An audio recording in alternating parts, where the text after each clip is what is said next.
Ja, hjärtligt välkomna allesammans hit idag till Transplantationssstiftelsens utdelning av stipendier. Det är kul att se så många här.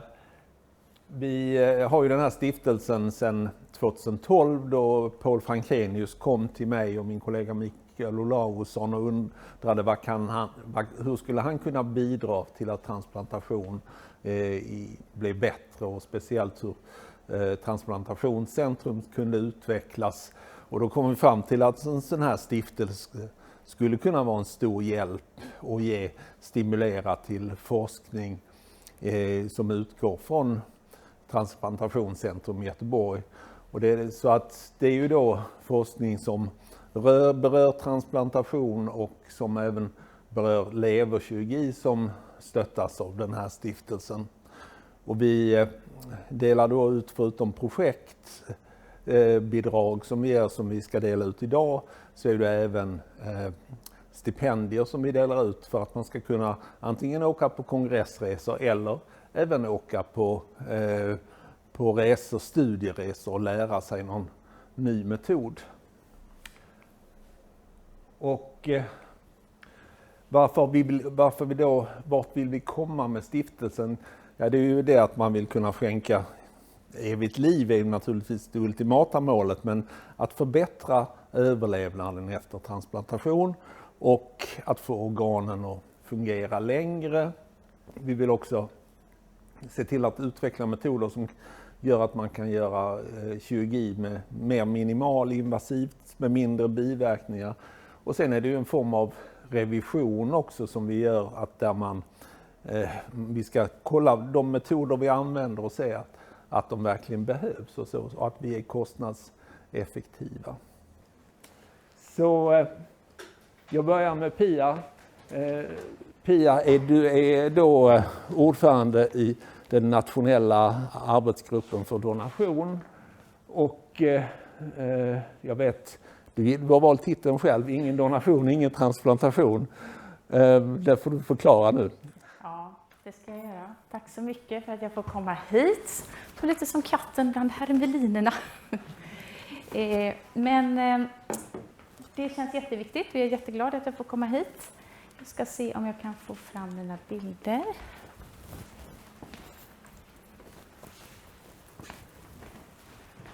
Jag heter som sagt Pia och jag jobbar här på huset som intensivvårdsläkare på SIVA och MIVA. 50%. Så då jobbar jag med IVA-patienter och det är där också man hittar våra donatorer. Vi jobbar ju bara med avlidna donatorer då, kanske jag ska tillägga. Jag är ordförande i den nationella arbetsgruppen och jag fick frågan vad gör ni egentligen, och det tänkte jag skulle berätta. Och sen är jag ansvarig för det regionala donationscentrat som vi har öppnat här i västra regionen. Varför är detta viktigt då? Jo, därför att det är ju så att donation är en förutsättning för transplantation. Vårt mål är ju förstås transplantation, men det blir inga transplantationer utan donatorer. Och därför så brukar jag hamra in det här, ingen donation, ingen transplantation. För det finns en stor medvetenhet hos allmänheten om transplantationer och det är en högprofilerad verksamhet. Men inte så många kommer ihåg att det måste vara en donator för att det ska kunna bli någon transplantation. Och många blandar ihop transplantation och donation. De tar det som samma sak. Och det är väldigt olikt. För att vi jobbar ju bara med givarna. Vi jobbar med de avlidna personerna som har valt att donera organ efter sin död för att hjälpa någon annan. Och sen har jag förmånen att även få se och träffa lite mottagare eftersom jag jobbar på det här sjukhuset. Så här ser donationssiffrorna ut i världen. Sverige har ungefär hälften så många donatorer per miljoner invånare, PMI, som de länder som har flest donatorer, och det känner ni säkert till som är intresserade av detta. Jag tänkte jag skulle presentera lite förutsättningar som jag tror gör att vi kommer att kunna öka antalet donatorer. Och jag tycker inte vi kan ha annat mål än att komma upp i samma siffror som USA och Spanien har. Och nu har vi alla förutsättningar på plats för att kunna få det, tycker jag. Och då ska jag presentera lite vad det är jag tänker på. Och det är 4 saker framför allt som jag vill trycka på. Det viktigaste kanske är att vi äntligen har fått en ny lagstiftning i Sverige. 2 stora utredningar mynnade till slut ut i en proposition som antogs den 1 juli 2022.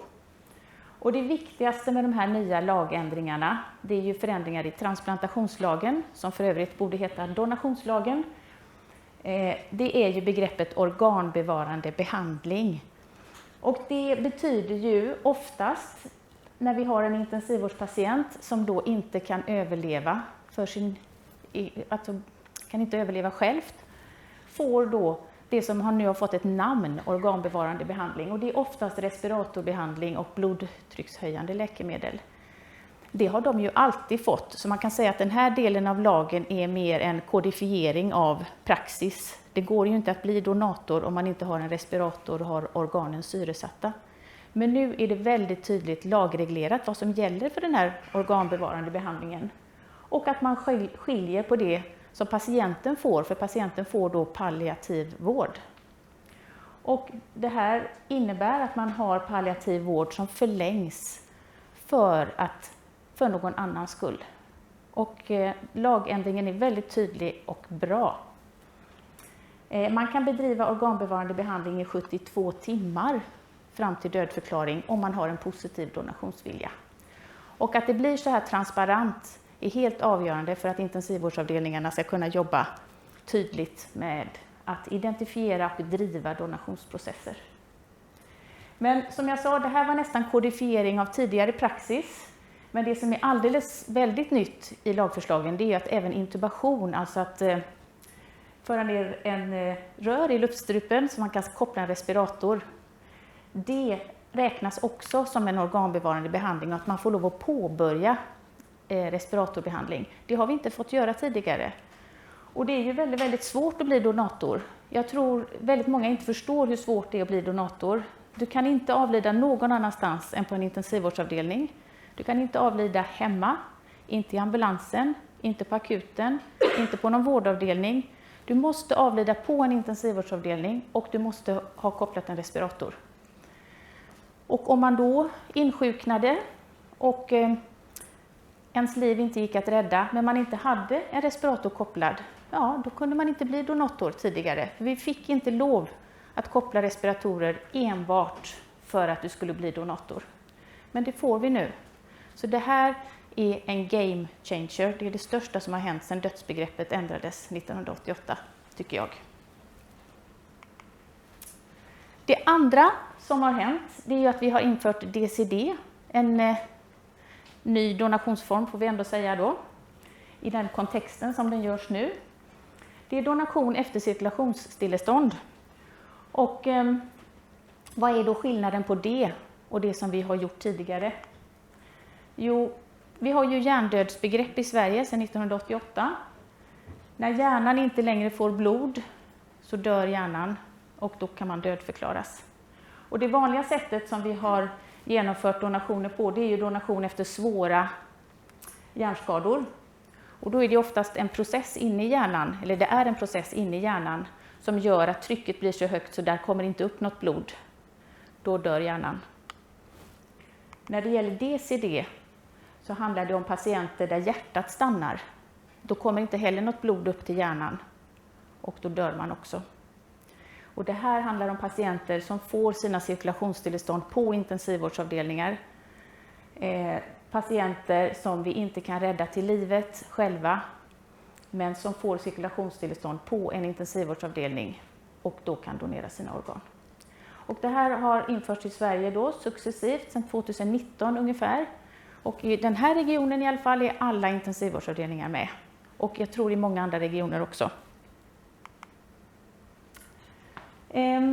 Det tredje som har gjort att det går bra nu, det är professionalisering. Och varför behöver donationsverksamheten professionaliseras? Jo, det är därför att donationsprocesser är väldigt tidskrävande och de är väldigt sällan händelser. Många intensivvårdsavdelningar har kanske en donator var 3:e år.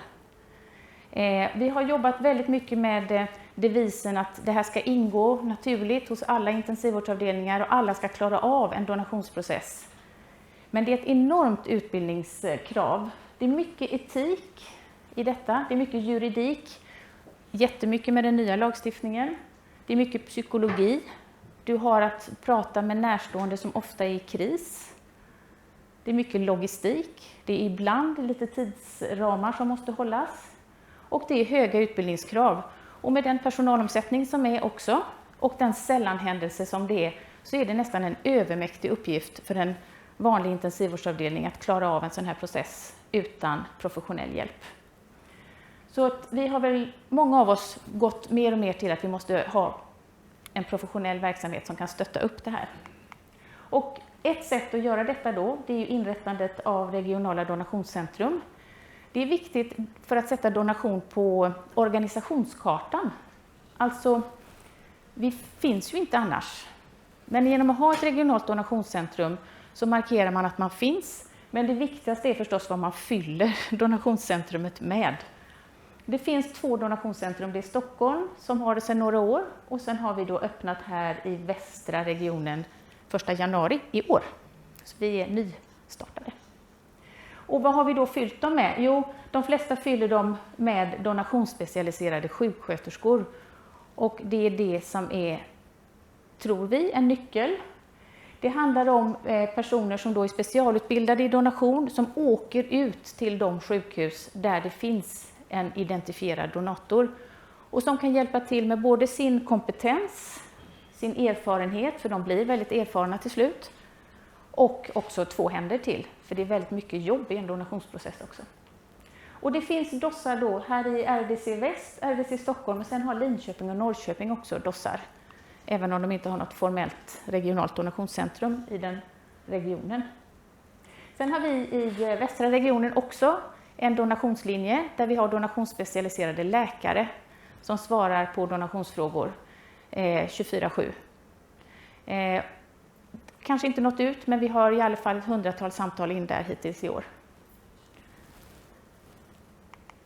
Och när vi har den här organisationen, då blir vi på donationssidan också 24/7. Precis som ni som koordinerar och ni som opererar. Och det tycker vi känns väldigt bra, att vi spelar på samma villkor. Den 4:e punkten för att nå framgång, det är att vi måste samarbeta alla aktörer på det här området. Och det är ju, man blir nästan yr när man tittar på bilden över antalet aktörer. För först har vi ju då själva arbetsgivarorganisationen, Sveriges kommuner och regioner. Och under den ligger den här nationella arbetsgruppen donation, där jag sitter som ordförande. Sen har vi myndigheten, Socialstyrelsen, som också har en konstellation som heter Nationellt donationscentrum. Och båda de här anser sig vara kunskapsstyrande. Båda har under avdelningen kunskapsstyrning. Så att redan där kan man tänka sig att det kan bli dubbelarbete om man inte gör detta väldigt klart. Sen har vi alla fotfolket. De här grupperingarna som står här, det är med representanter för flera professioner som jobbar aktivt med organdonation på golvet. Och sen finns det ytterligare aktörer där många av er är representerade här, inte minst patientföreningarna. Och alla vill ju väl. Alla vill ju att vi ska få fler donatorer med fler och bättre organ som kan transplanteras. Men vi måste samarbeta, annars så riskerar det att bli väldigt mycket dubbelarbete. Så det som är nu då, det är att i NAG donation så finns det representanter från alla de andra aktörerna. Och nu försöker vi då, det är det här vi gör. Vi försöker att inte hitta på något själva nu, utan vi försöker att samarbeta med Nationellt donationscentrum på Socialstyrelsen, därför att de har fått ett regeringsuppdrag att ta fram en nationell handlingsplan och ett nationellt kunskapsstöd. Och det är ju väldigt fina ord, men många länder har nationella handlingsplaner. Och oavsett vad det står i en nationell handlingsplan så är det en politisk markering att det här är viktigt. Och jag tror, om inte annat så är symbolvärdet väldigt, väldigt viktigt. Men vi jobbar hårt för att vi ska fylla de här, både handlingsplanen och kunskapsstödet, med riktigt bra innehåll. Så det gör vi de närmaste 2 åren i den nationella arbetsgruppen. Så här ser siffrorna ut då för antalet donatorer i Sverige de sista 10 åren. Och det ligger ju ganska jämnt som ni kan se, men sen man införde DCD som är de mörkbruna delarna av staplarna så har ju antalet donatorer på totalen ökat med rekord förra året 206. Men nu händer det grejer, för i år till och med 23/10 så har vi sprängt det till 207 donatorer. Och det är fortfarande dryga 2 månader kvar på året. Så det är bra, mycket bra. Man kan också notera då att det är 52 DCD-donatorer och 155 DBD-donatorer. Så att DCD-donatorerna står för 1/4 ungefär av antalet donatorer. Och det är ju kanske bra, men det som är lite oroväckande det är ju att antalet DBD-donatorer är ju inte lika högt, om det inte händer mycket här nu på slutet, som det var de åren som det var flest. Det är alltid svårt, det är så små siffror i Sverige så det är alltid svårt att dra några stora slutsatser. Men ett sätt att få upp antalet DBD-donatorer det är ju verkligen att man kommer igång och utnyttjar det faktum att vi får lov att intubera patienter och lägga i respirator endast för att utreda donationsviljan. Och vi har gjort det på flera ställen redan. Och det är ett koncept som faktiskt fungerar väldigt bra. Så med de 4 delarna så tror jag att vi kommer att komma ännu längre, verkligen. Och målet måste bli att bli lika bra som de bästa.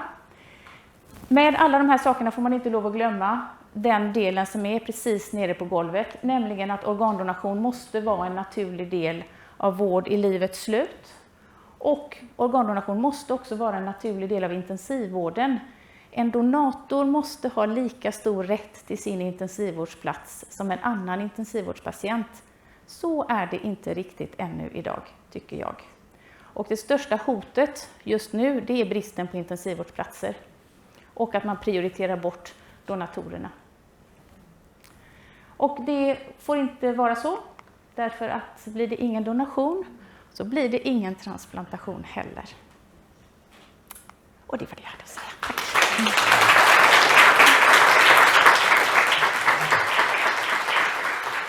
Tack så hemskt mycket. Vi har tid för några frågor. Johan? Ja, anledningen till att DBD går ner, är det att det är en annan broms då? Så när totalen blir högre så bromsas det ändå på något sätt? Alltså, det jag tror man är rädd för, det är ju att man har patienter som skulle kunna bli DBD-donatorer och utveckla total hjärninfarkt. Men man inväntar inte det, utan istället så avslutar man aktiv behandling och då blir patienten en DCD-donator. Så att det är det man är rädd för. Men det bygger ju då på att de som är donationsansvariga granskar alla sina fall. Och jag som fortfarande sitter som lokalt ansvarig och granskar här uppe, jag vet att vi har inga sådana fall i alla fall. Och jag vet att man på varje ställe granskar, så det får ju granskningen komma fram till då. Annars är det bara en tillfällighet. Mm. Men Pia, jag som alltid tycker att glaset är halvfullt. Ja. Du har 155 DBD-donatorer i oktober. 157 hela förra året. Tror du inte det kommer upp till 170 DBD? Absolut, men vi hade 188 som mest. Då kommer vi upp till 185. Marcus? Ingen jobbar hårdare än jag. Mm. Jag vill bara passa på att tacka dig Pia för det fantastiska arbetet du har gjort. Och alla de 4 punkterna du tog upp där har varit helt central. Lagstiftningen, du har varit med inför DCD, professionaliseringen och samarbetet. Så jag vill även lyfta samarbetet. De här 4 sakerna är jätteviktigt. Och ett stort tack för det jobb du har gjort och den samarbetspartner som du verkligen blir för oss från Transplantationsstiftelsen. Så att vi ser väldigt mycket fram emot det. Och nästa 20 åren också. Nej, men tack så mycket. Stort tack, jättekul. Ja, det är väldigt roligt, jag brinner för detta. Det är en av de mest meningsfulla saker jag gör som intensivvårdsläkare. Karin? Jo, bara en nyfiken fråga. Sedan den nya lagen trädde i kraft, har man haft en intensivvårdspatient som har uppfattats som så att säga, livet står bortom all, man kan inte rädda livet. Nej. Man har intuberat för donationsbevarande syfte. Har vi någon patient som har något bättre av det, eller som har repat sig i det läget? Jaha. Nej. Nej, absolut inte. Nej. Så respiratorvården man har Nej. inte rätt beslut.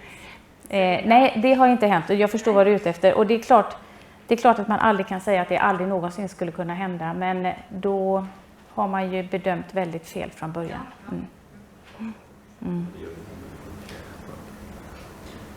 Jag tänkte att du tog ju USA och du tog ju Spanien som exempel. Men så händer du inte mer. Portugal, Island ligger också jättehögt. Ja. Okej, hur kommer det sig att de ligger bättre än oss? Ja, det är nästan en helt egen föreläsning. Jag kan komma och... Ja. Nej, men alltså, det är väldigt svårt. Det finns inte en enskild faktor, tror jag. DCD har ju varit implementerat i de länderna mycket längre. Så att, och i Spanien finns också något som heter okontrollerad DCD som bidrar lite grann. Det kan vara olika i lagstiftning. Det är olika kultur. Det är inte det att de kör bil dåligt i Spanien. Det är inte det att de har annorlunda register, opt-out, opt-in, consent hit och consent dit. Det är inte det, bara i alla fall. Vi accepterar en hel del äldre patienter här. Det gör man inte så mycket i andra länder och ibland vissa länder gör man det. Så att det kan finnas så många olika orsaker till, och också vad man har för consent rate. Alltså hur mycket ja man får när man utreder donationsviljan skiljer ju sig åt. Så allting bidrar ju till att siffrorna skiljer sig åt. Men jag tror att de stora grejerna är lagstiftningen och DCD. Och jag tror att det är väldigt klokt av er i den nationella arbetsgruppen att satsa på att försöka koordinera. För det är ju så väldigt många, det är liksom som 6 spelare ska springa på samma boll i en tennismatch. Alltså det finns ett väldigt stort intresse för arbetet, men och sen så är det ju nog väldigt att ni är ju ändå en expertgrupp och att ni håller Socialstyrelsen i handen lite grann ibland, tror jag är väldigt bra. Professionen ändå har den bästa kompetensen i detta. Jag tror att vi har kommit ganska bra på den bogen att Socialstyrelsen har väldigt mycket resurser och vi har väldigt mycket kompetens.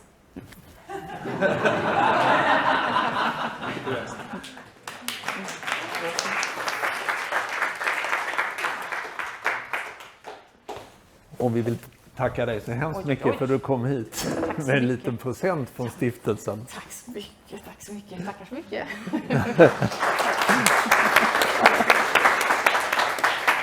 Ja, om det här var då ett väldigt bra förband så har vi nu kommit fram till the main event.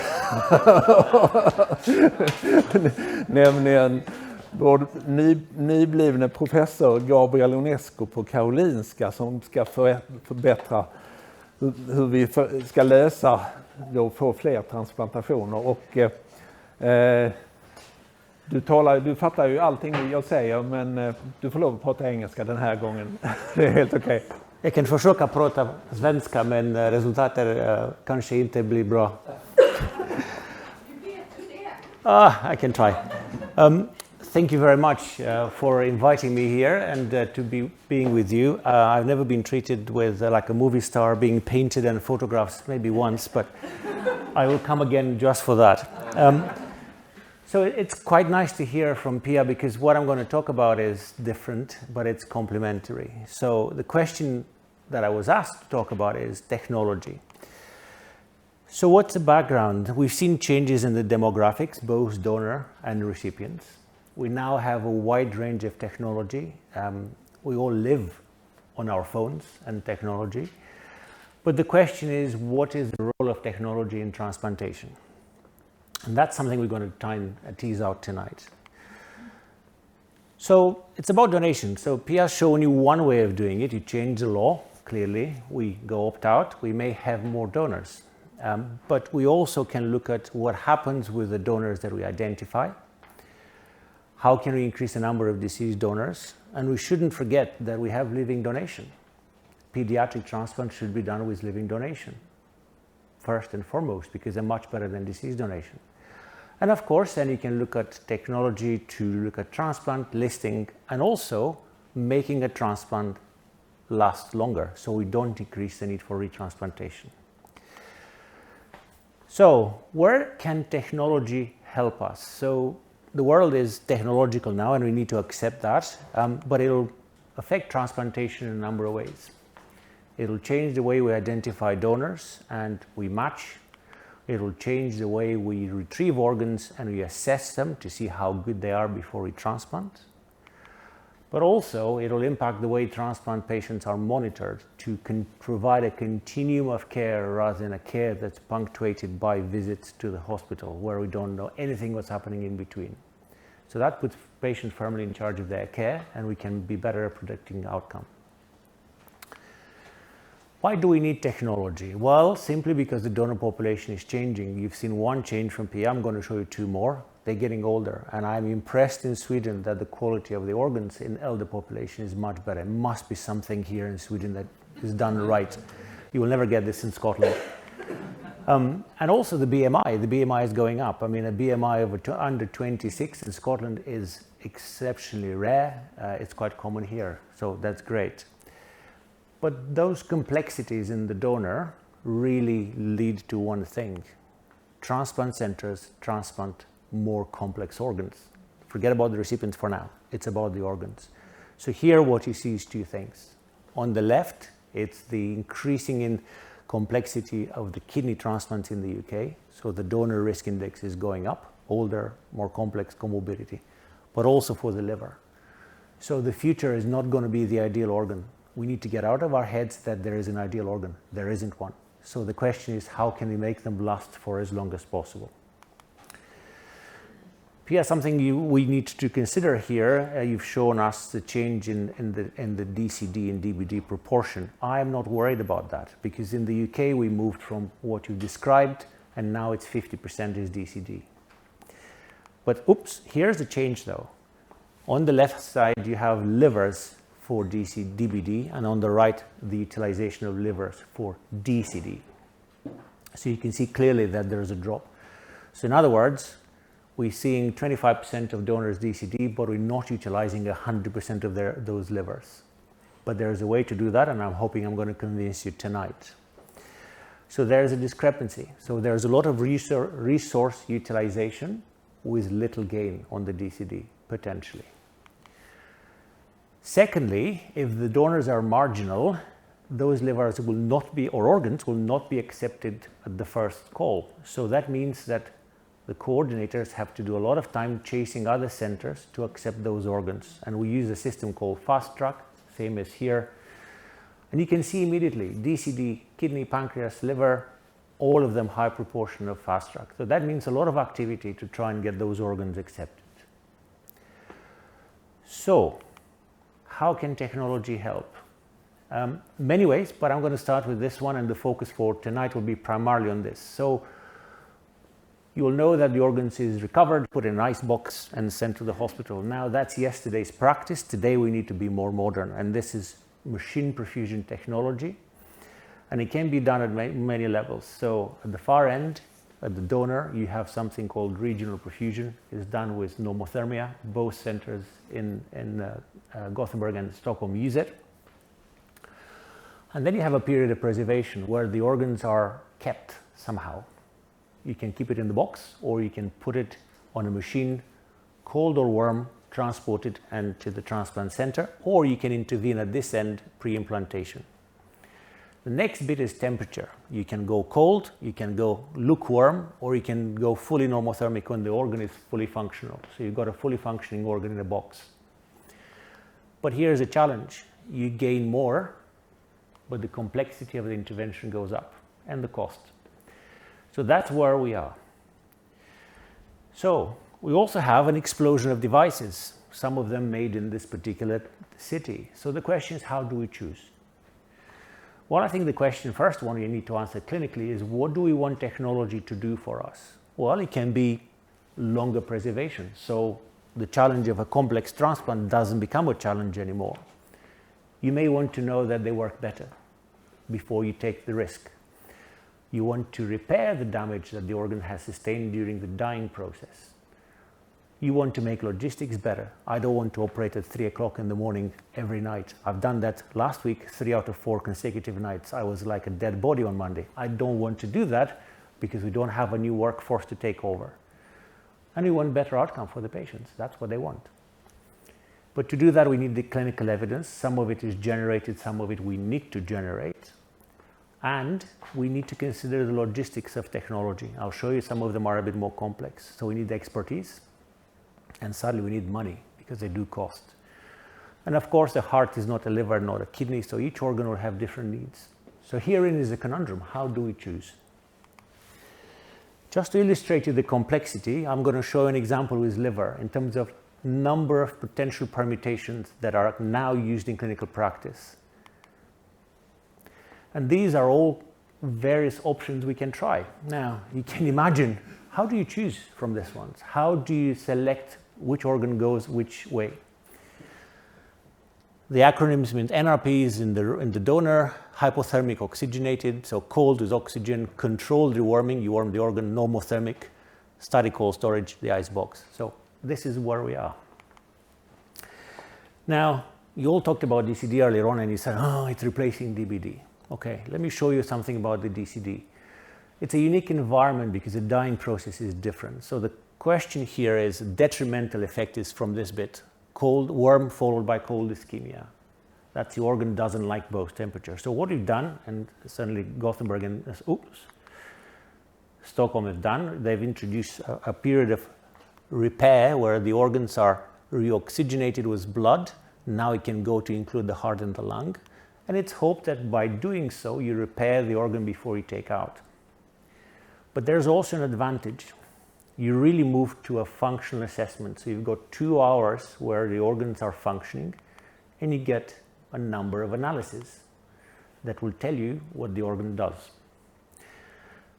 So the trick is not doing technical bit, it's also interpreting what the machine is telling you. And here the challenge, one of the challenges. So some of the parameters may tell you what you need to do to change, to improve the situation, to make the organ functionally better.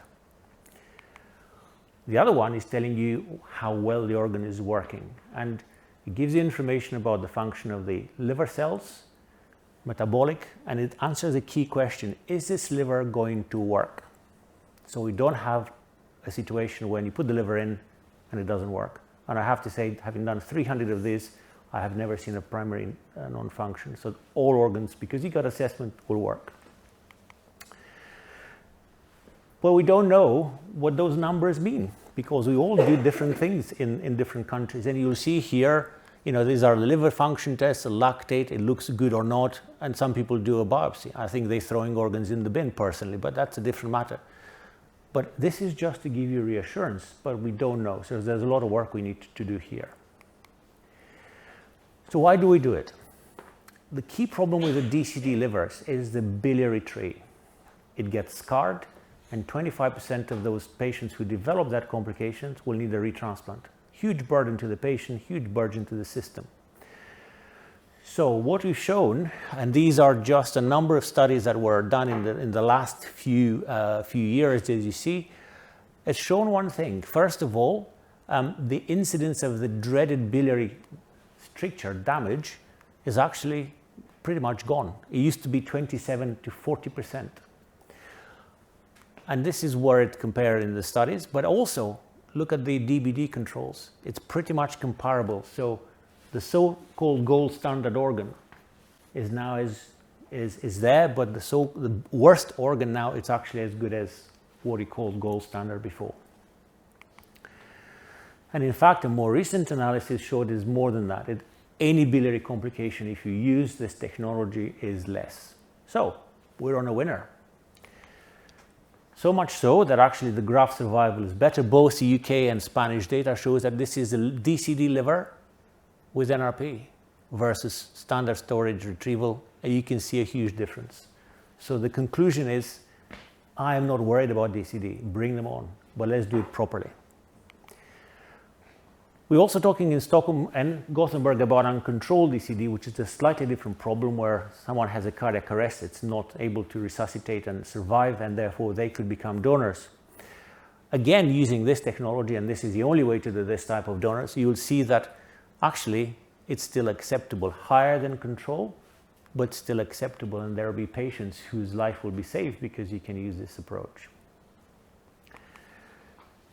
But it's not about the liver. And I think this is the key point with this particular technology, because it's about all organs, because you're perfusing the donor, not the organ alone. And here are some data from the UK. And I'll show you one thing. First of all, a couple of things. First of all, the graft failure is half. The leg graft function is less. And when I actually did a multivariate analysis, this is 6 milliliters per minute per year better. What does that mean? It's a number. Peter, you're nodding your head. That's 4 years of added life for one patient, just by using this. And you don't have to ask people who received a transplant what it means for them 4 additional years without dialysis. But you can ask the paymasters to pay for it, because that's how they save money, because they don't have dialysis costs. Same in Spain, better renal function, reduced delayed graft function. So the writing is on the wall. This is a technology that the government should fund, because it pays off. Okay, but there's one more trick here, and not very easy to see, but this is from the first 120 DCD NRPs that we've done in my previous job in Edinburgh. In 21, we turned the liver down right up front. We said the history is so bad we don't want the liver. But actually we went out and did it because we thought good training, good exercise for the kidney. And to our surprise, when we did the NRP, we saved 7 out of the 21 livers. So there's 1/3 of the livers we turned down at the moment that shouldn't be turned down. And why did we do this? Simply because we did the analysis, the blood during the machine, and we see that this one, where we turned down the liver up front, behaved as good as the other ones, rescued and so on. So in fact, there's also a number of livers that we should potentially could consider to use. So the moral of the story is no donor should be turned down up front. The history is somewhat irrelevant. So any DCD should be attended with NRP, full stop. That's my principle. And I think if we get to that level in this country, we will save a lot of organs. But so far was abdominal, but our cardiothoracic colleagues started to say, well, hang on a second, it's not called non-beating, NHBD, non-heart beating donor. So it was about the heart. It's actually circulatory death. The heart is not dead. So a number of studies now are coming showing that actually, even if the heart stops, you can actually take it out and successfully transplant it. But the question for us as a technology is which way you're going to do this. And there's 2 ways to do this. One is you don't restart the heart, you take it out and you put it on this machine. It's ex situ, so the heart is here in the box. It's beating, you can see it, how it works. And then you transplant it. But this is not easy, because it has to change. So essentially what you do, you got the abdominal compartment perfused normothermically, and the chest is cold. It needs a few changes in the circuit. And Marcus, I put this especially for you in light of our conversation. This is how it should look. So this is one of the most amazing pictures you will ever see in medicine, where you have a fully functioning liver, peristalsis in the bowel. So this bit is working because it's perfused, and the heart and the lungs have been removed. But it needs to be bone dry. Otherwise, everything else fails. But there's an alternative strategy called TA NRP. So what does that mean? It means that instead of perfusing the abdomen, you extend to perfuse the thorax as well. So essentially, you convert the DCD into a DBD, having blocked the perfusion to the brain. Now, you can easily say, well, if the DBD is the gold standard, why not do TNRP for all the DCD donors? True, but as you can see here, it's not quite a walk in the park. So this needs to be rehearsed, but it's probably the ideal strategy, or not, or is it? So this is a study that was published in Lancet earlier this year, where they did TNRP, there's multi-center study, and they compared with DBD hearts, okay? And what they showed very directly is actually there's no difference. So these hearts are as good as DBD, but they have to be taken out with TNRP. And also, this is cold storage, and this is machine perfusion. And as you can see, again, these donors are potentially better than the ones on machine. So in other words, putting a heart on a machine used to $50,000. Now it's about $100,000. You can use this technology, and actually you don't need $100,000 to spend.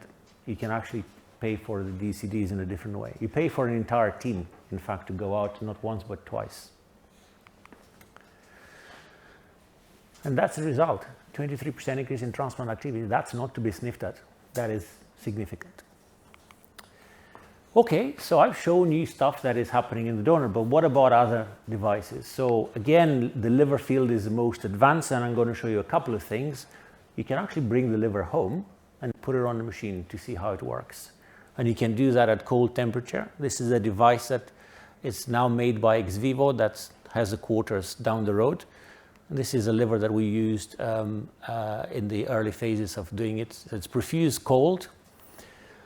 And the initial reports from a group in Zurich showed that actually does pretty well, good results and good outcome. They went on and did a randomized trial, again focusing on biliary complications. So they showed that if you use this technology versus standard DCD or DBD, it's pretty much comparable. So they say. So they went in and did a randomized trial that made a lot of waves, because essentially this study showed a number of things. If you use this HOPE versus standard storage, outcome is the same, but actually the dreaded complication of ischemic cholangiopathy is significantly lower. In other words, these livers do well, pretty much as I've shown you with normothermic perfusion in the donor. Yeah, no difference. But this is perfusing just the liver. However, the catch is that really, if you look at the print, it's not 5%, it's actually 55%, because they do develop ischemic cholangiopathy, but it's not necessarily clinically relevant, but still requires investigation and so on. So I'm not quite sure this is the best thing since sliced bread, but we shall see. Or the alternative is this, fancy device, not very expensive compared to what they sell it in America. So you put the liver on this device, and it's a liver in a box, like it will be in the body. So it functions fully at normal temperature. This was a study that the part of a European consortium, and what they showed is two things. If you use this technology, you throw away fewer livers here, okay? So half the discard rate of what you do if you use normal standard practice. But the other amazing thing is they've done that looking at the preservation time, 1,500 minutes. So they went up to almost 24 hours keeping the liver in a box before they transplanted. So now this technology is beginning to be widely spread. But, and there's a big but here, it really doesn't make much of a difference in terms of, for the DCD, for the donation after circulatory death, much in the way of biliary damage. So that is still there. So probably is not the best technology for this. Okay, so 3 options, NRP in the donor, cold perfusion, warm perfusion. How do we choose? So a couple of head-to-head studies, NRP versus HOPE. So this is cold, this is in the donor. No much difference in terms of outcome, so pretty much comparable.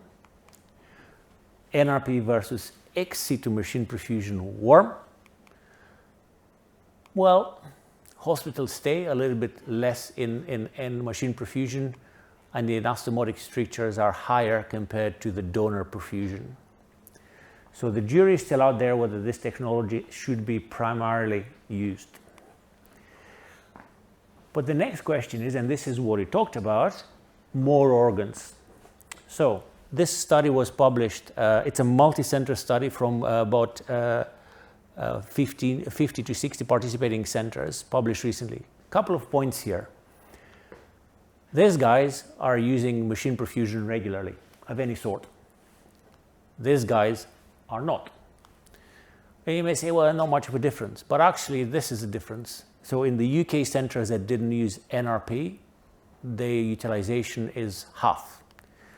In the US is low, and a recent study showed actually you can double that if you use machine perfusion, normothermic machine perfusion, like the one I showed you. The only difference here, those three key letters cost $100,000. So this company charges a center $100,000 to give them a liver on a plate with a full clean bill of health. Thanks, but no thanks, because we can do it a bit cheaper. So that model will never take off in Europe. But it shows you what you can achieve. And then, let me show you the NRP. Remember, NRP is not about the liver alone. It's about all the organs. So this is where we basically double the utilization of livers. We also increase the utilization in kidney, which is interesting because the kidney is what drove the programs of DCD to start with. And also increase the pancreas almost to the level of DBD. So my money would be on this one first and then the rest. Okay, confusing.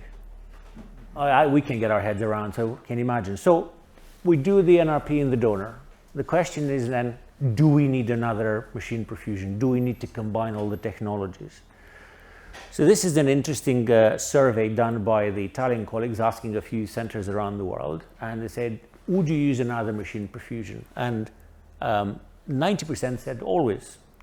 And of those, vast majority said, well, we'll put the liver on the machine perfusion with a bit of oxygen but cold. And just to make things even more complex, because you can perfuse one vessel or both vessels in the liver, 90% want both. So they went for the slightly more complex one. Okay. But the question is, does it add value? Does it make a difference if you really want to add a second intervention? So this study compared two things, NRP in France versus NRP plus HOPE in Italy. Why the difference? I'll draw your attention to this, FWIT, functional worm ischemic time. So this is a period of time when the liver has not got enough blood supply and starts to suffer. It's struggling. This is when the damage occurs.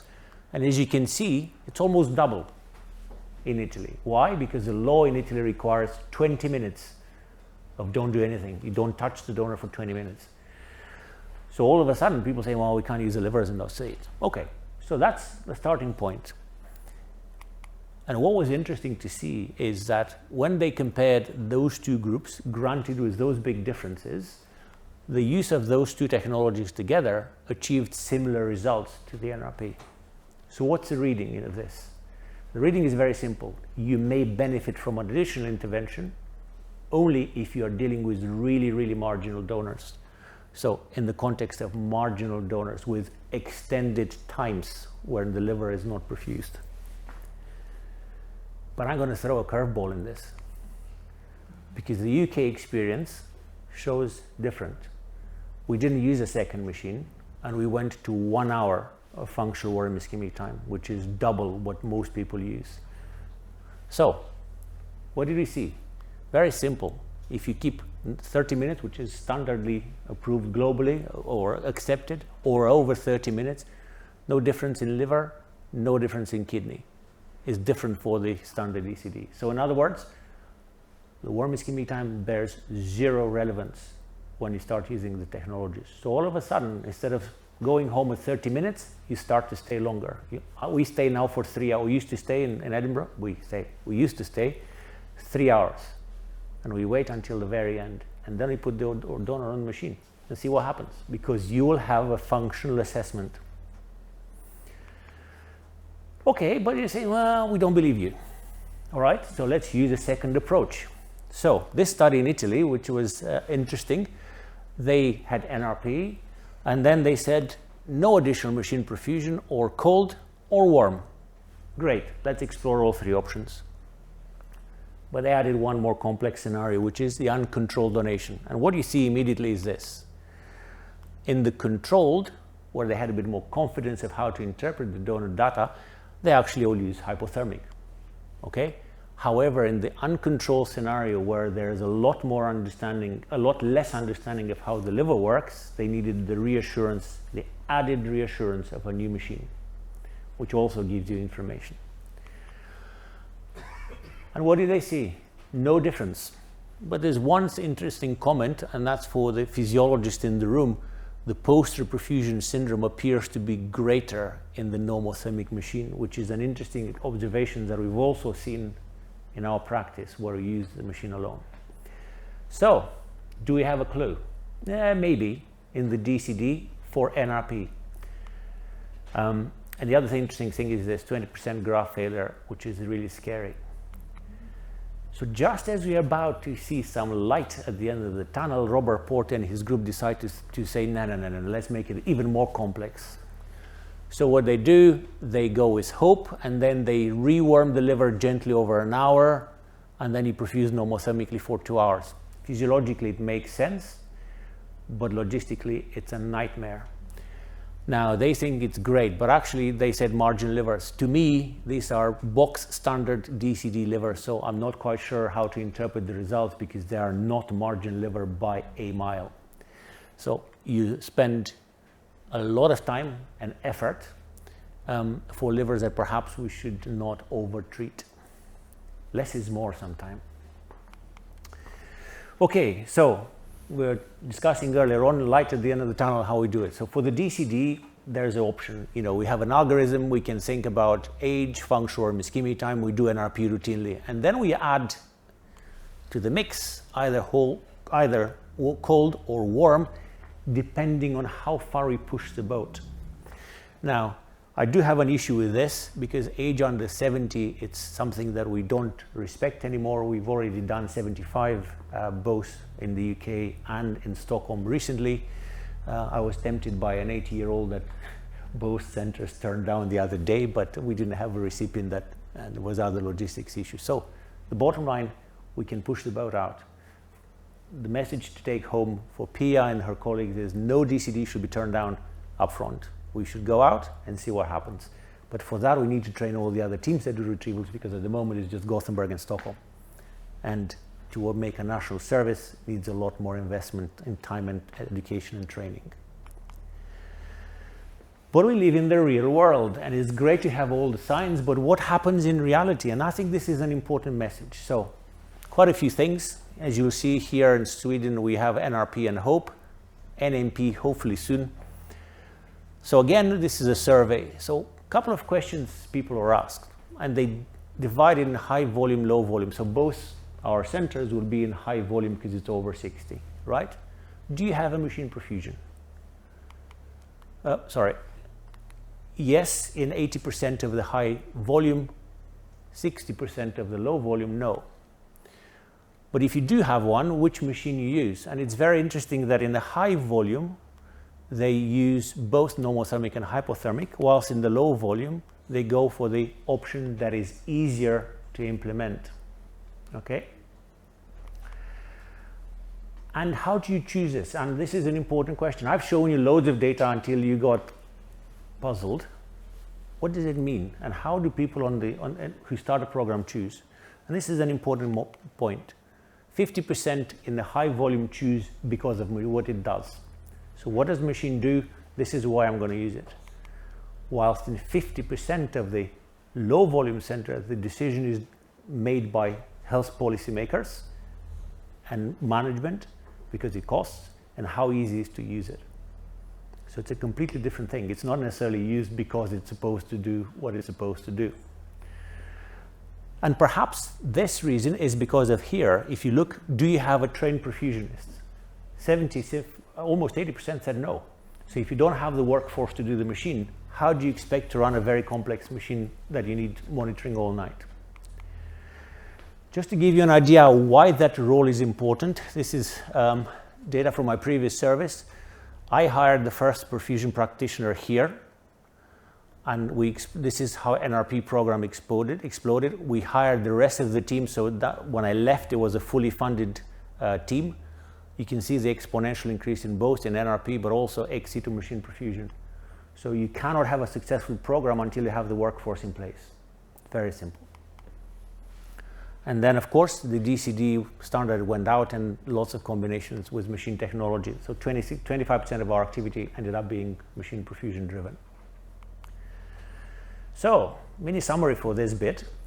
I think for the DCD, NRP should be routine. We can use HOPE, may have additional benefit, we're not quite sure yet. And this is my time up. And we should use NMP for defined scenarios, which is basically additional assessment, logistics, multiple transplant, complex recipients like we have today, and marginal graft assessment. Okay, so that's a bit about technology, but it's not about that only, about organs. We can also increase the organs because of an additional benefit of machine perfusion, and this is organ assessment.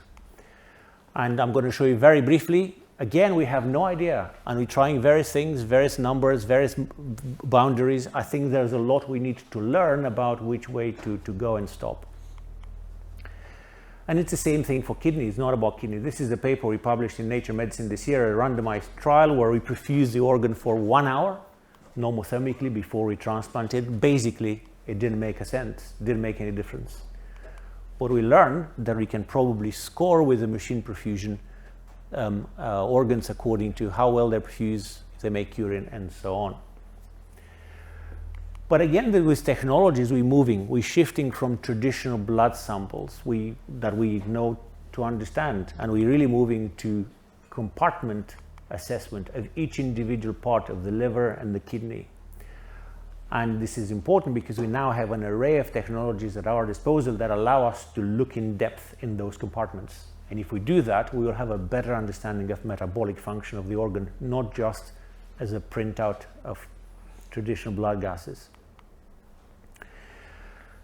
And that allows machine perfusion to establish us very much into a precision perfusion, which allows us to test the viability of the organ, extend preservation, organ modulation, and so on. And the next way, there's two things, but the next way we can use machine technology to increase the number of organs is actually repair those organs that currently, despite all these devices, we're still not using because we think they're too damaged. So we can then deliver therapies. So machine perfusion now becomes a platform, a vector for delivering therapies, like you take your tablets or you get your injection. This is what you do. You put the organ on a rig and you start to treat the organ. But we need time and to see whether those technologies and those interventions work.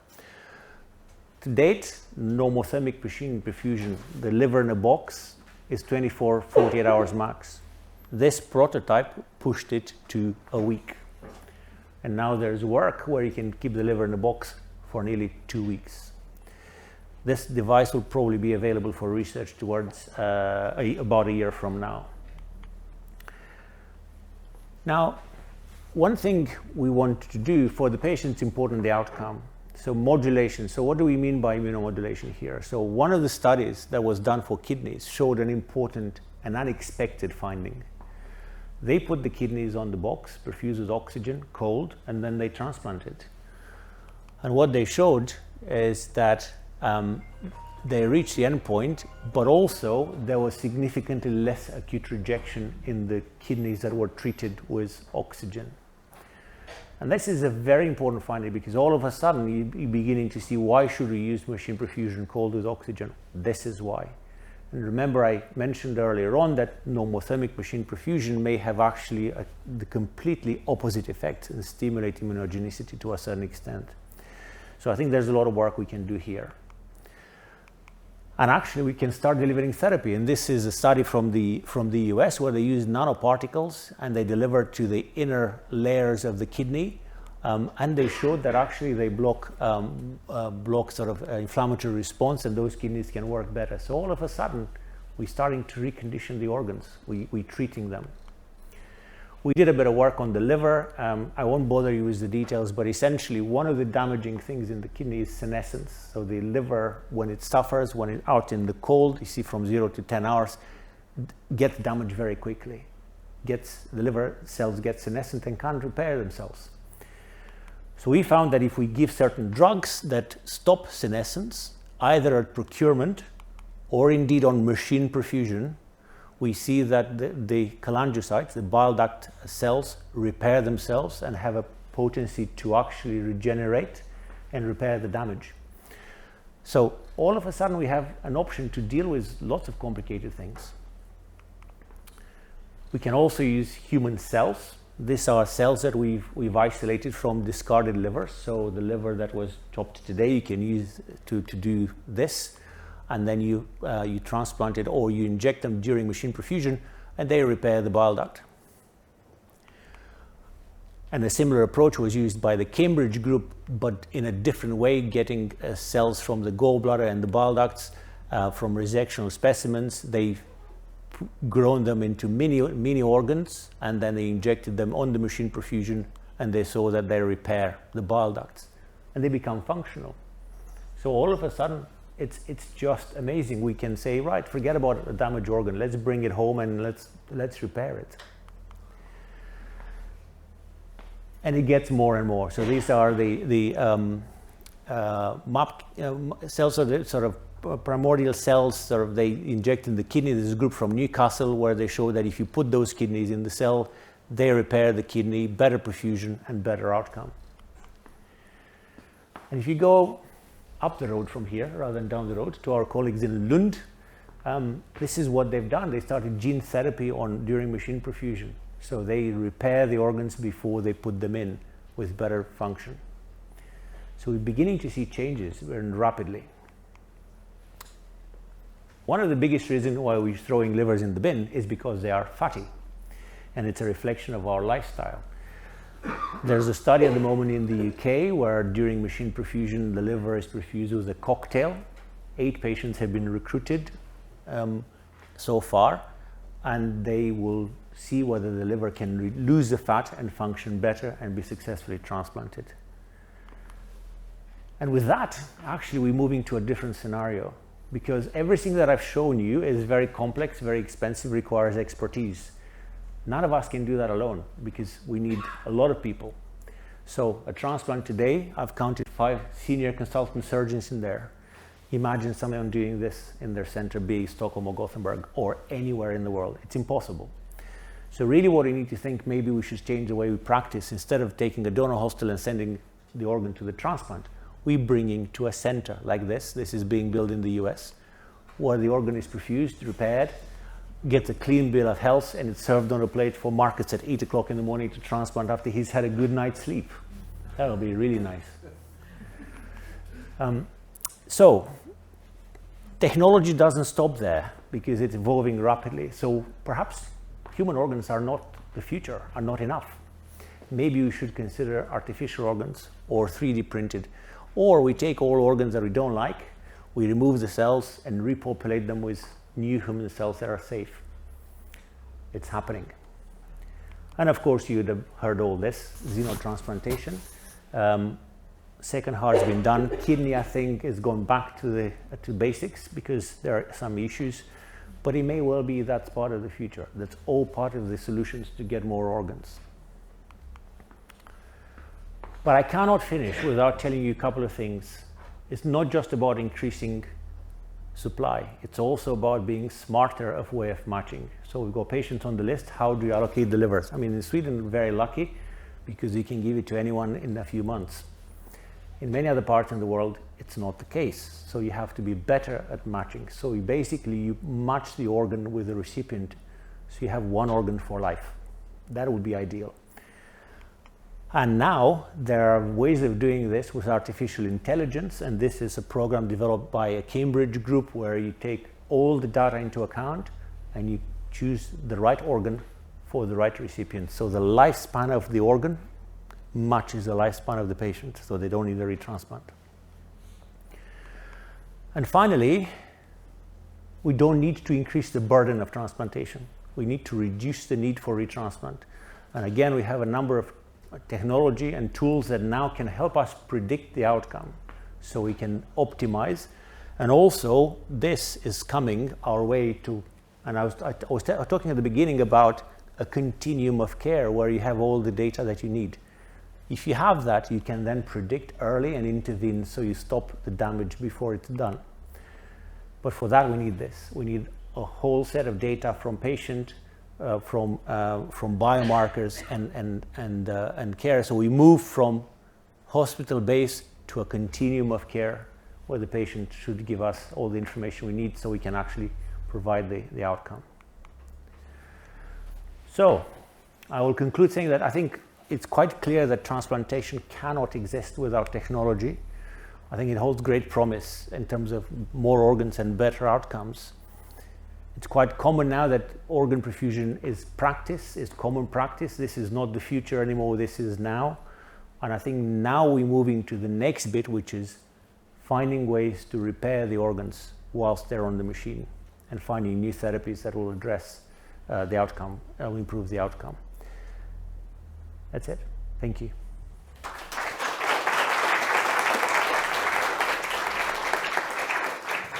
Thank you very much. Everything was so much easier before. Yes, one bag, scissors and knife, and that's it. So, questions, Marcus? Well, just a comment. Now I feel completely enlightened, and now I know exactly how we want to do it. That's going to last for 35, maybe 40 minutes, so I can... Until we get to the champagne. So that's perfect. But I also want to take the opportunity to thank you, Gabriel, for helping us getting started in Sweden. And if it wasn't for you, we wouldn't be where we are today with NRP. And because I got to know Gabriel in 2016 or something like that. He doesn't know that, but I got to know him. He got to know me a little bit later because I met Gabriel at meetings, and he talks about NRP and was very enthusiastic, and we started in a different end, but then we moved to NRP a little bit later, and you were absolutely vital to our, I must say, success that we actually have today in Sweden. So, because we went and trained with Gabriel in Edinburgh. So thank you very much. Thanks for an excellent presentation. Thank you. Too generous. I had very simple questions about when you do an NRP for the kidneys. Is it necessary to perfuse them again? No. No. I don't know. Ex situ. Yeah. It's a very good question, and this is probably where we should do a trial because there's a French data which shows that if you combine it with hypothermic perfusion, you actually get less delayed graft function. How much does it matter in terms of long-term outcome? I'm not sure, but there is evidence for that. There is. Okay. Then you add oxygen. Does that matter? So the French don't do with oxygen. They do oxygen. They afterwards, so I don't know. But I think oxygen is now coming, so maybe we'll see less rejection. I don't know. That will be an interesting one. Well, you keep on doing without oxygen, and we do oxygen. Buying machines. We heard you bought the machine, so you know that sort of Stockholm, Gothenburg thing, you know. And their machines.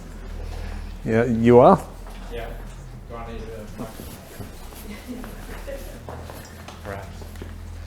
So thank you very much. So interesting. You are talking about repairing livers, and I mean the bile strictures is a specific large problem. Is there a focus on the progenitor cells, the stem cells in the small bile ducts, the canals of hearing? And I mean, if you say that biliary cell is repairing itself, it doesn't. I mean, there must be some new cells coming from the stem cells from Yes. the progenitor cells. Is there a focus on that? Yeah, I didn't go into detail, but that paper is 3 years of work in the lab, sort of big collaboration, and it isolated stem cells from the biliary tree, which are exceptionally difficult to isolate. Yeah. We grew them, and they can have bidirectional potential both in the hepatocytes and cholangiocytes, depending on the environment you put them in. Yeah. But if you put them into the bile duct, they home and they become cholangiocytes and repair. My second question is, there was some discussion a few years ago about transplantation of mitochondria and add that to transplantation of the liver. Is that what happened? Very good question. So I met the guy about a year ago in the US, and he talk was superb. I said this is what we should do. No one else apart from one group I hear recently has been able to replicate the findings. So it's very nice. Take a bit of blood, you isolate the mitochondria, put them in, and I would love to do that, but no one has replicated. I think it's a very interesting concept, but I would like to see at least the experiments duplicated before we do anything else. Repairing the mitochondria. Yeah, that as well. Thank you.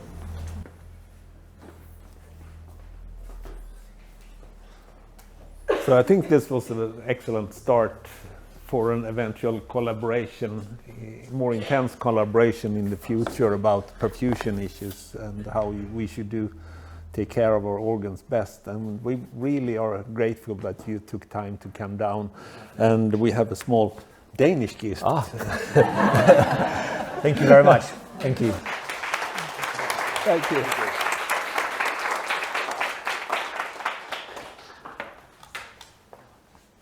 And we will follow up with the next main event, which is who has got grants from the...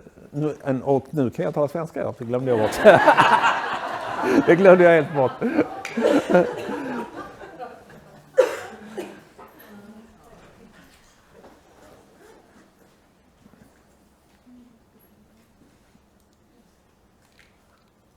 Det fungerade ju så bra innan.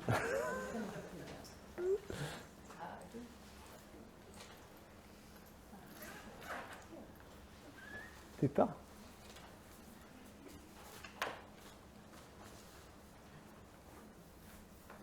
Så, ja, vi är ju jätteglada att stiftelsen har i år haft möjlighet att dela ut 230 000 kronor i stipendier. Och vi börjar med den första stipendiaten. Det är Hanna Hebelka. Du får ett stipendium på 100 000 kronor för din studie Improved Diagnostics with Novel Image-Based Biomarkers for Non-Invasive Liver Characterization. Du får fylla i. Nej,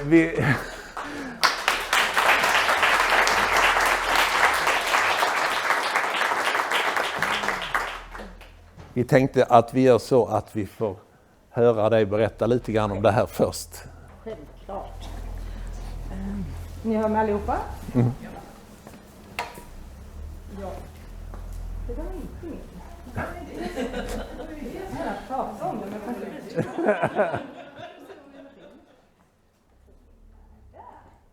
och jag är säker på att ingen missade de två stycken små boxarna där det faktiskt i Gabriels föreläsning stod imaging, som jag ska prata om och som jag tycker är jätteviktigt. Jag jobbar som radiolog på Drottning Silvias barnsjukhus med bland annat de levertransplanterade barnen. Jag satt och väntade och till slut kom imaging, för man vill gärna känna sig lite viktig. Jag kände mig väldigt oviktig fram tills den lilla boxen kom upp.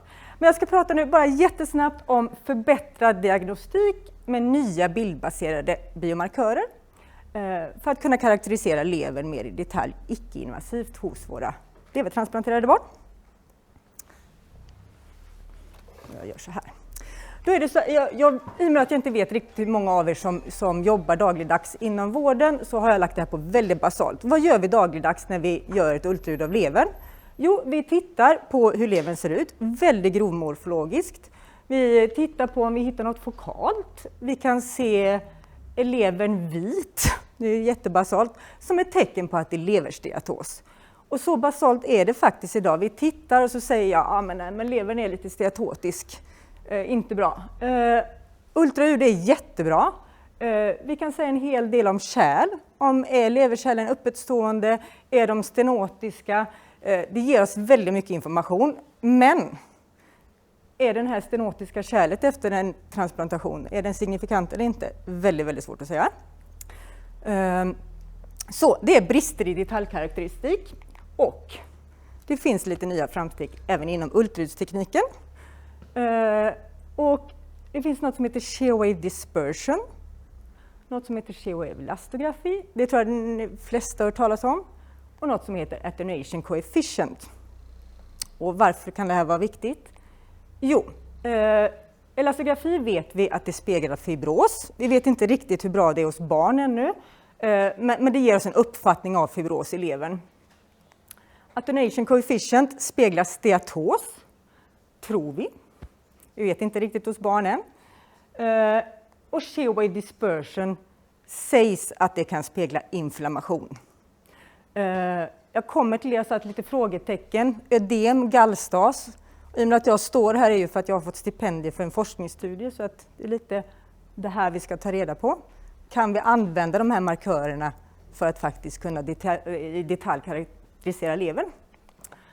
Så det vi har gjort, eller rättare sagt, det har jag sagt, det vi kan använda de här till det är att vi istället för att säga levern är vit, det är nog steatos, kan säga ja, levern har en 30-gradig steatos, hoppas vi på.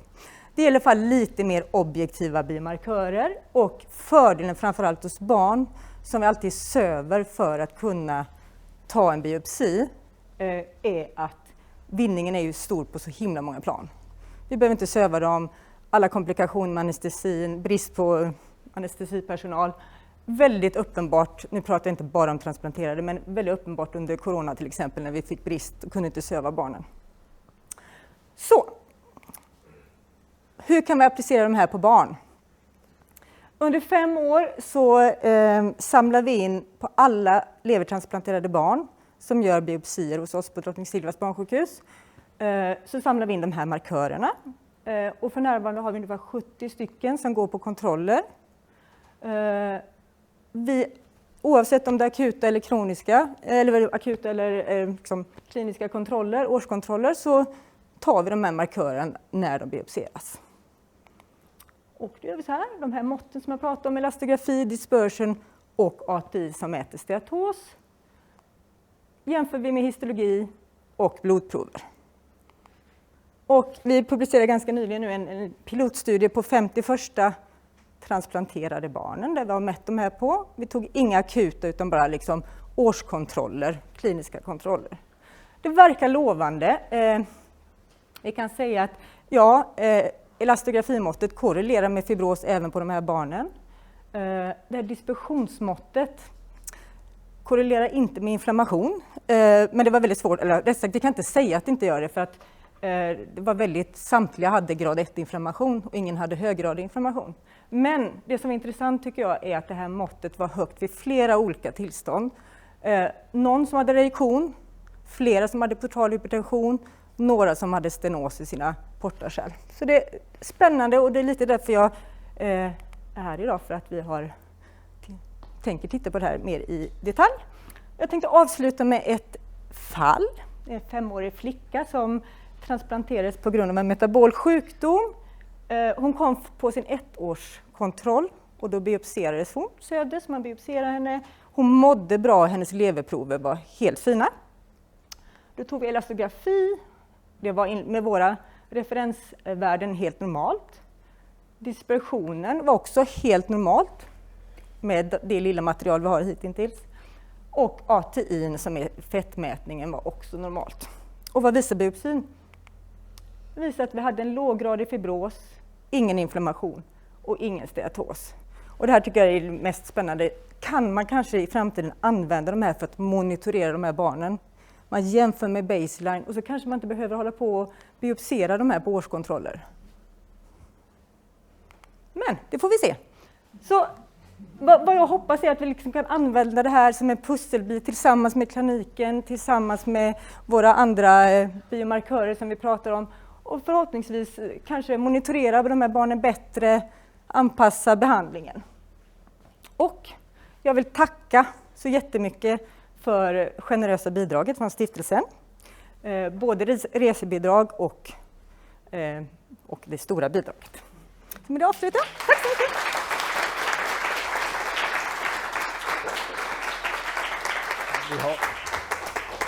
Vi har lite diplom att dela ut också.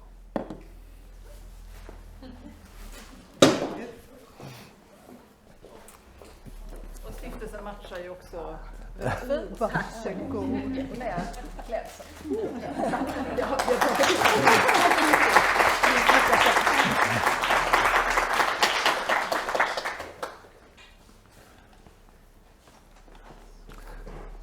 Ja, då ska jag be att Jesper Magnusson ska få komma fram också, som är lungmedicinare. Och Jesper, du har en studio som heter Leonardo. Och jag tror vi...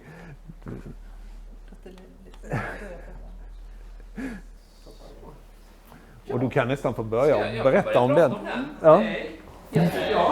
Jag är överläkare på lungtransplantation och jag har startat en studie som heter Leonardo som är den helt solklara akronymen Liquid Biopsies for Lung Allograft Damage Classification, men det blir ett snyggt namn.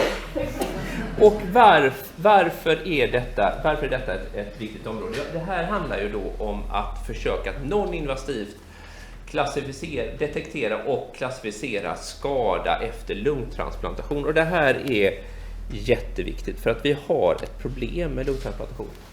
Det är en lite gammal studie men som tydligt visar att lungtransplanterade patienter lever betydligt kortare än alla andra solida organtransplantationer. Och skulle jag uppdatera den här studien så skulle jag flytta de där 4 linjerna uppåt och den gröna och den lila linjen skulle vara ungefär likadana. För det har inte hänt så mycket när det gäller överlevnaden inom lungtransplantation. Och det är jättetråkigt. Varför är det nu så här? Och det beror egentligen på 2 saker där man har jobbat stenhårt med en och kommit ganska långt och där det står ganska still med den andra. Och det är det här, den postoperativa ettårsmortaliteten runt om i världen har varit cirka 10%. År ut och år in utan några tecken till bättring, viss variation. Den siffran har nu börjat krypa successivt uppåt genom att man har bättre, framförallt man har involverat anestesi mer skulle jag säga i den postoperativa processen, medan det tidigare var väldigt toppstyrt. Den andra problemet, och det som är det stora problemet, är detta med kronisk avstötning. Lungan är ju till skillnad från de andra, den är inte så inpackad utan den är ju exponerad för omgivningen hela tiden och slits på ett annat sätt. Och vad vi ser är att efter första året så dyker upp något som kallas för kronisk avstötning. Det representeras som OB-boss, en röd linje här. Men modern nomenklatur är egentligen CLAD, det blir roligt på svenska, men det är inte så roligt. Det är Chronic Lung Allograft Dysfunction som är problemet. Och det här är den helt dominerande dödsorsaken efter första året. Och även om man tittar på de andra dödsorsakerna, nämligen infektion och graft failure, så är det inte så sällan att CLAD är involverat även i detta. Så att patienterna lider utav CLAD även om de dör utav en annan orsak. Så det här är den stora begränsande faktorn för långtidsöverlevnad efter lungtransplantation. Och ett utav problemen med CLAD är att det definieras genom spirometri, att det är en ganska utdragen process för att ens kunna säga att det här är en kronisk avstötning. För att spirometri är egentligen bara man mäter bara funktionen i lungan. Man ser hur mycket som andas ut för varje gång och den säger ingenting om varför lungfunktionen minskar. Det här är några bilder som är från en studie där Göran Dellgren som sitter i publiken var sponsor med ScanCLAD, och det här är egentligen bara exempel på hur komplicerat det kan vara med att ställa diagnosen. Det här är en patient, första patienten har jättefina värden över tid, inga problem överhuvudtaget. Andra problem, patienten tappar i lungfunktion, men då vet vi inte varför, utan måste det till en snabb och extensiv utredning för att ta reda på varför patienten har tappat i lungfunktion. Finns det någon annan anledning till detta? Finns det någonting vi kan behandla? Och först när man har gått ett antal månader och man har behandlat med allt som går kan man med säkerhet säga att det här är en kronisk avstötning. Och det ger ju begränsningar i när man kan starta en behandling och när man kan utreda de här patienterna. Så att det är tidskrävande och resurskrävande och framförallt så kommer vi in med behandlingen alldeles för sent. Och det är där cellfritt DNA skulle kunna vara en del av lösningen. Det är inte en ny teknologi, det funnits vet så länge att det finns cirkulerande cellfritt DNA. Och det vi utnyttjar i den här studien, och inte heller är nytt, utan det är snarare metoden som är ny, är att vi räknar med att i en stabil patient så finns lika mycket cirkulerande DNA från både donator och recipient. Svårt påverkad patient finns det mycket av bägge.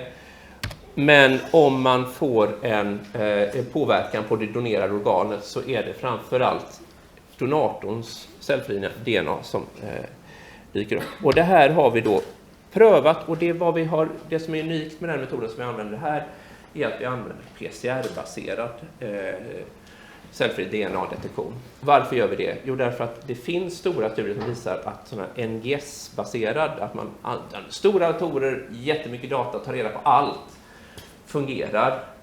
Men det tar tid. Du får, från det att du skickar in provet så kan det ta 2 veckor innan du får svaret. Och det är ju inte kliniskt användbart. Med PCR kan vi få svaret på 2-3 timmar.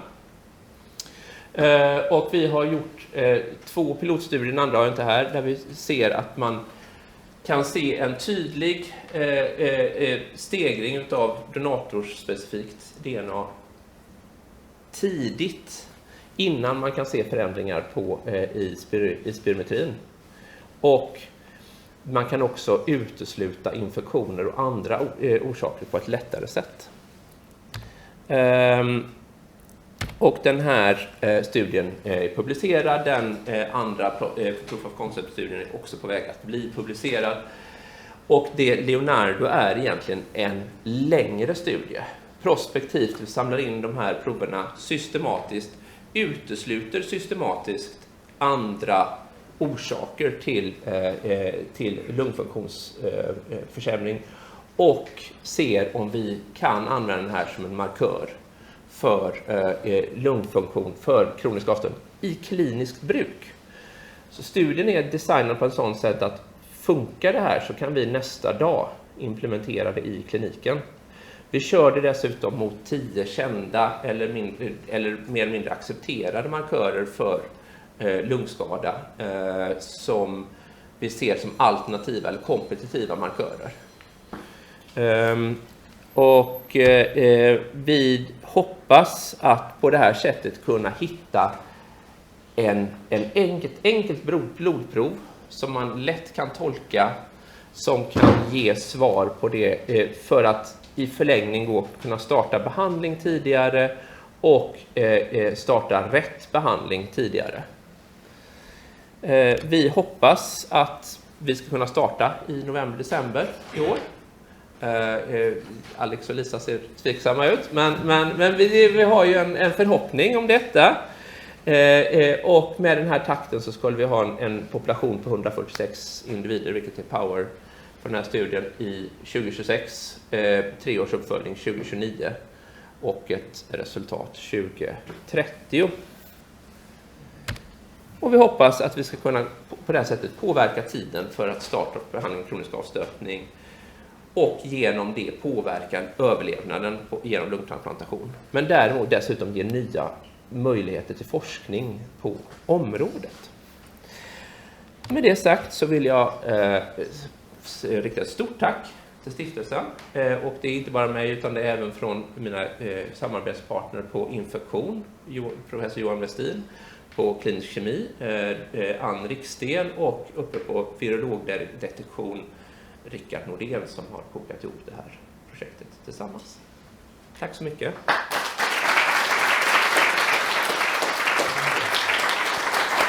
Det känns ju som inklusionstakten skulle kunna... Nu är vi ju väldigt mer positiva till detta.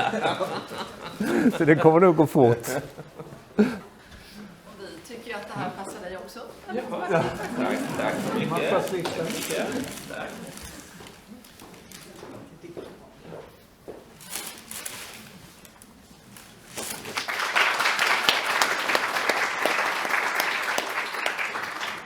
Ja, då skulle jag vilja välkomna Anna Brantmark upp också på scenen.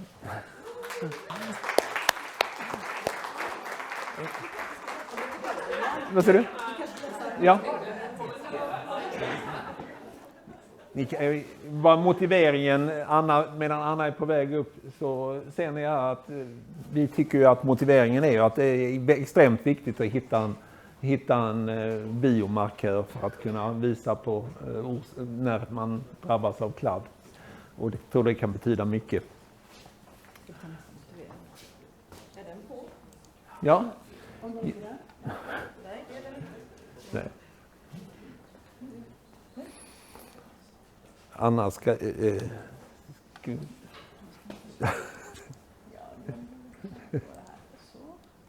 Så, titta där. Anna, du ska berätta lite om din studie för hur man åter- och anpassningsprocessen efter lever- och visceral transplantation. Och vi i stiftelsen tycker det är väldigt viktigt att man studerar detta. Du får berätta.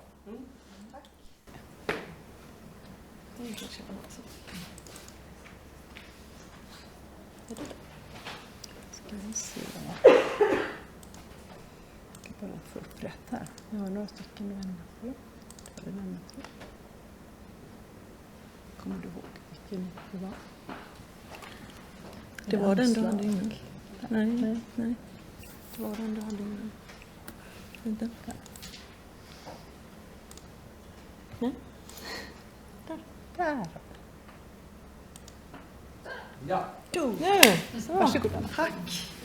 Tack så jättemycket för den fina motiveringen och ett stort tack för det här fina stipendiet. Jag känner mig väldigt lyckligt lottad. Inte bara för stipendiet men för att jag överhuvudtaget får hålla på med det här som jag tycker är så kul. Jag ska berätta väldigt, väldigt snabbt om mitt doktorandprojekt som det är. Här ser ni titeln och mina handledare som jag inte hade klarat mig en dag utan, kan jag säga. Jag har mina slides på engelska för din skull, Gabriel, men det hade jag kanske inte behövt. Så som ni säkert alla vet så är organtransplantation en livräddande åtgärd för svårt sjuka personer. Och med överlevnadsresultat som ständigt förbättrats sedan start. Den första levertransplantationen gjorde man på Karolinska i Stockholm 1984 och året därefter i Göteborg.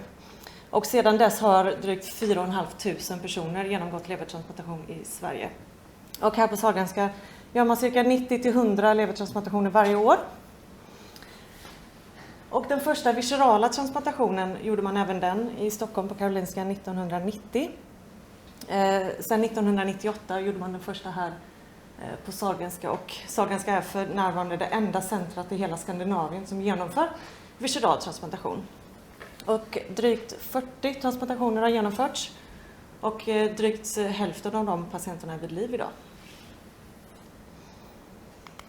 Men förutom att vara en livräddande åtgärd så är att vara transplanterad ett kroniskt tillstånd med livslång läkemedelsbehandling och kontakt med sjukvården. Och organmottagare förväntas ta ett enormt ansvar i att hantera sin egenvård.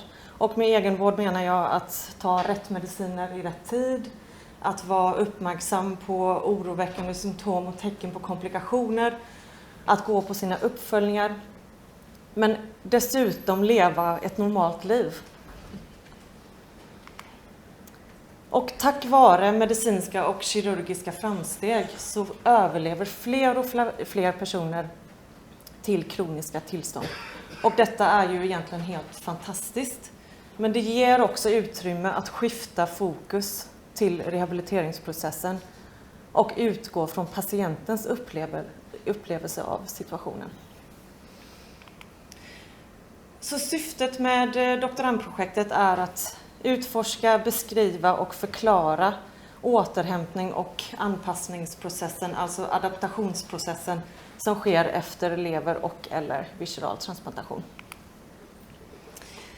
Projektet består av 5 delar. Den första studien på viscerala organmottagare är en blandad metod med framförallt en kvalitativ intervjustudie med fenomenologisk hermeneutik som metod. Men det ingår även ett enkätkompendium som innehåller 5 olika validerade mätinstrument ämnade att mäta olika upplevelser av välmående. Sen har vi en longitudinell intervjustudie där första delen handlar om upplevelserna av att stå på väntelistan för levertransplantation. Och dessa deltagare kommer även att intervjuas igen när det gått 1 år efter transplantationen för att utforska deras upplevelse av den här adaptationsprocessen. Den tredje studien är en kvantitativ longitudinell studie som är enkätbaserad med samma enkätkompendium som jag nämnde innan. Och då är det baseline innan transplantationen, sen uppföljning 6 månader, 1 år, 3 år och 5 år efter transplantation. Och målet med den sista studien är att ta fram ett instrument ämnat att mäta den här upplevelsen av adaptation efter transplantation. Och vi tror och hoppas att denna avhandling ska generera värdefull kunskap från organmottagarens perspektiv om upplevelsen av att genomgå en transplantation med allt vad det innebär för att vi ska kunna bättre stötta våra patienter genom denna livslånga processen. Så tack så jättemycket.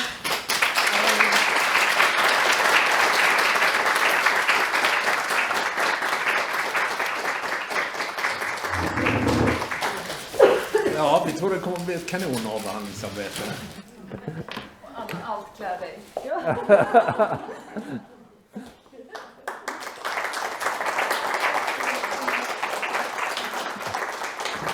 Åh, tack.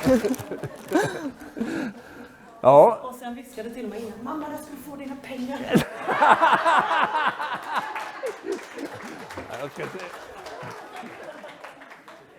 Ja, jag skulle avsluta med att tacka er alla för att som har kommit, och vi tycker vi ska gå ut och ta ett glas champagne och fira stipendiedeltagarna. Tack Pia, tack Gabriel för att ni ville komma, forskningssamarbete och sen så träffas så hela tiden under året så är stiftelsen öppen för ansökningar och resor och andra studiebesök och sånt. Ni får vänta och söka om anslag fram till våren när det är nästa ansökningsomgång. Vad säger du? Och så ska ni titta på postrarna. Och så ska vi tacka Ingrid för att du har jobbat så stenhårt med det här också.